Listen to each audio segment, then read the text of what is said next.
Space Center and take a look at Challenger sitting on the pad. 10, 9, 8, 7, 6. We have main engine start. 4, 3, 2, 1, and liftoff. Liftoff of the 25th Space Shuttle mission, and it has cleared the tower. Engines at 65%, 3 engines running normally, 3 good fuel cells, 3 good APUs, velocity 2,257 feet per second, altitude 4.3 nautical miles, downrange distance 3 nautical miles, 1 minute 15 seconds, velocity 2,900 feet per second, altitude 9 nautical miles, downrange distance 7 nautical miles. Flight controllers here looking very carefully at the situation. Obviously a major malfunction.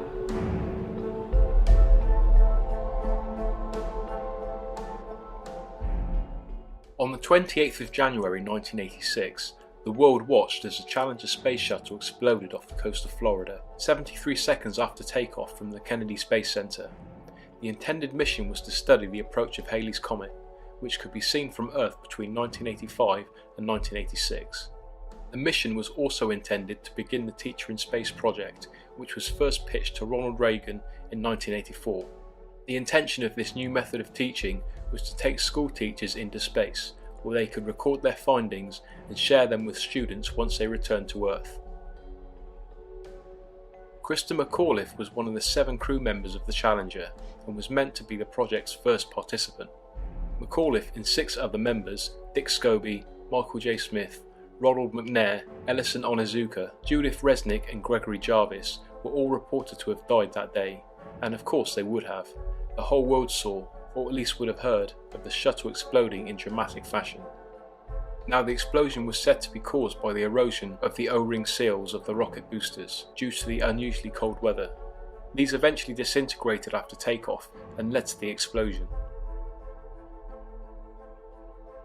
Moving on almost 30 years, a conspiracy theory hit the internet in May of 2015, which suggested, with a very respectable argument, that the crew of the Challenger, or at least 6 of them, are actually alive and well today. Post shows recent pictures of individuals thought to be the same crew members, some with undeniable likenesses, along with information on their whereabouts and even their professions. Now before I look at each individual crew member, it's worth mentioning that I do wonder why it has taken 30 years for this theory to emerge. This information, if accurate, must have been available for some time now. Some conspiracy theorists believe that there was no explosion at all, that the whole thing was fabricated. The same people would say that the moon landing, only 3 years before the space shuttle program began, was an elaborate hoax too. If there was an explosion that day, there must have been crew on board who perished. The real question here is, were the crew who died on board the Challenger the same crew of individuals the world had become so familiar with? Did NASA have doubts about the safety of the mission? Were they protecting these would-be heroes from a mission they thought to be too dangerous? And if the mission was a success, would they be heralded as heroes who weren't even there, having their roles played by a less important, disposable crew? These are all additional questions that came to me whilst wondering why NASA would want to cover up this case, if indeed they did. For now though, let's look at the alleged crew members. Francis Richard Scobie, or Dick Scobie, was commander of the ill-fated Challenger. He was a celebrated combat aviator during the Vietnam War, after which he was awarded the Distinguished Flying Cross, an award given in the US for heroism and extraordinary achievement during times of war. He also gained many other accolades over the years. His part in the 2015 conspiracy theory is supported by a photo of a man by the name of Richard Scobie, a chief executive working for a Chicago-based advertising agency called Cows in Trees. Looking at this image, there is no doubting the likeness, but it's worth mentioning that the likeness on the photos which appear on the agency's website are less apparent. Was the image that the conspiracy theory relied on manipulated? Possibly, but 30 years have passed and it's reasonable enough to think that it could be him. Michael J. Smith was named as pilot for the Challenger mission.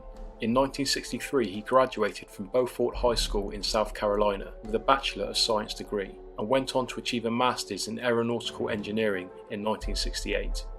He flew during the Vietnam War and was said to have flown 28 different types of civilian and military aircraft, logging 4,867 hours of flying time before joining NASA. His part in the 2015 conspiracy theory is supported by a photo of a University of Wisconsin professor by the same name. Now, according to the university's website, this man does exist, and there is no doubting the staggering likeness in the two photos, albeit 30 years apart. In fact, out of all of the supporting conspiracy photos, Michael J. Smith of Wisconsin holds the strongest likeness to his 1986 would-be doppelganger. In fact, the Michael J. Smith at the University of Wisconsin is thought to have been born in the same year as the astronaut.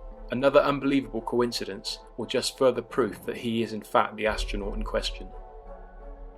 Incredibly, 2 of the 6 crew members thought to be alive today are accused of lying about being their twin siblings.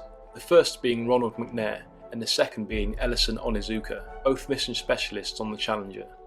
Ronald McNair graduated from MIT in Massachusetts, then became a staff physicist at the Hughes Research Lab in Malibu, California. Onizuka began duty with the United States Air Force in 1970, where he served as a flight test engineer and test pilot. Both men were selected by NASA for the astronaut program in 1978. Ronald McNair is said to have taken on the name Carl McNair, and Ellison Onizuka is now known by conspiracy theorists as Claude Onizuka. If you are to believe the conspiracy, both these men give lectures at universities under their new guises, lectures about their brother's rise to working for NASA from humble beginnings, both quite recently appearing at the University of Hawaii. Interestingly, a blogger by the name of Aoin posted an in-depth report on fellowshipofthemind.com about both men and the results that Ancestry.com had regarding the existence of their twin brothers. The results suggested that neither twin existed, as birth dates and parents' names yielded no definite results. Although this is not definitive proof of a conspiracy, it's interesting nonetheless. So, are Carl and Claude the twin brothers of Ronald and Ellison, or is this just another lie in a NASA conspiracy? Now, the case of Gregory Jarvis is an anti-conspiracy theorist's dream. In 1962, Jarvis graduated from Mohawk Central High School in New York. He was later bestowed with the honour of having the school named after him. He received a bachelor's degree in electrical engineering from the State University of New York in 1967, and a master's degree in the same discipline from Northeastern University in 1969. Jarvis joined the United States Air Force the same year and served until 1973. Snopes.com believes that there are no doppelganger images for Jarvis, simply because the theorists couldn't find anyone with the same name and likeness as the payload specialists. Could this be the case? If the theory is correct, maybe Jarvis disappeared into obscurity, or maybe, just maybe, he was on the Challenger at the time of the disaster. A less important, disposable pawn in NASA's game. Resnick was a graduate of Firestone High School in 1966, and in 1970 received a bachelor's degree in electrical engineering from Carnegie Mellon University in Pittsburgh. In 1977 she earned a PhD in electrical engineering at the University of Maryland. Soon after that, Resnick was employed by RCA as a design engineer, and later worked with various NASA projects contracted to the company. Now, there is a lot of information on a Judith Resnick, who is a law professor at Yale University, along with information on her years as a scholar studying at the New York University during the mid-1970s, as well as her work as an author. But at that very same time, Judith Resnick of NASA was thought to be 250 miles away in Maryland, going through a divorce, but soon to achieve a PhD from the State's University. In 1980, Professor Resnick joined the faculty of the Southern California Law School. It said she remained in California for the next 17 years, which would place her in California during the time of the Challenger disaster. But the plot thickens. According to VeteransToday.com, following his daughter's supposed death, Marvin Resnick, father of NASA's Judith Resnick, moved to California from Ohio and collected $2 million from the manufacturer of the Challenger's O-rings, failure of which had been determined by NASA as the cause of his daughter's death. If this is the same Judith Resnick who worked for NASA, could this background information on her academic years be fabricated? If the conspiracy theory is fact, then maybe her now wealthy father moved to California to be with her. Again, as with all these cases mentioned here, the accompanying photo does look like it could be the very same person 30 years on.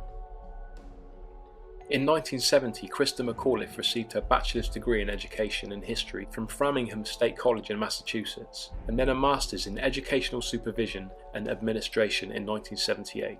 She took a teaching position at Concord High School in New Hampshire in 1983. In 1985 she was selected to participate in the NASA Teacher in Space project and, as mentioned before, was scheduled to become the first teacher in space. Next to Gregory Jarvis, I think the case of Krista McAuliffe is probably the most difficult for conspiracy theories to argue, as the accompanying photo's likeness is vague. However, there is a Sharon McAuliffe in Alberta, Canada, a professor at Syracuse Law whose academic years are stated as being spent at the universities of Notre Dame and Syracuse. These alleged academic years place her well clear of the Massachusetts-based McAuliffe, but it doesn't mean that the information wasn't fabricated. The strongest argument here is that NASA's Krista McAuliffe's birth name was Sharon Krista. Again, it seems unusual that there is another person, again in a high-end profession, who holds an arguable likeness and goes by an uncannily similar name to the one NASA's McAuliffe was given at birth. Whether you are a non-believer, a skeptic, or a full-blown conspiracy theorist, there is no doubting that 6 of the 7 cases are unusual. Let's look at the facts. 2 of the said crew members are said to have twins. This alone is unlikely. 2 of them have identical names, and another 2 have extremely similar names to people still living today. On top of that, they all hold lucrative professions, as you'd expect of former NASA employees.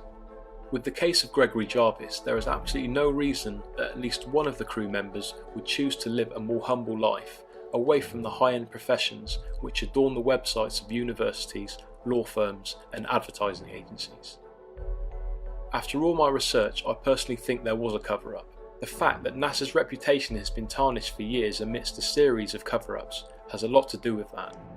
But ultimately, for me at least, the photos, the names and a story of financial gain make it all too difficult for me to accept the 1986 Challenger disaster story as fact.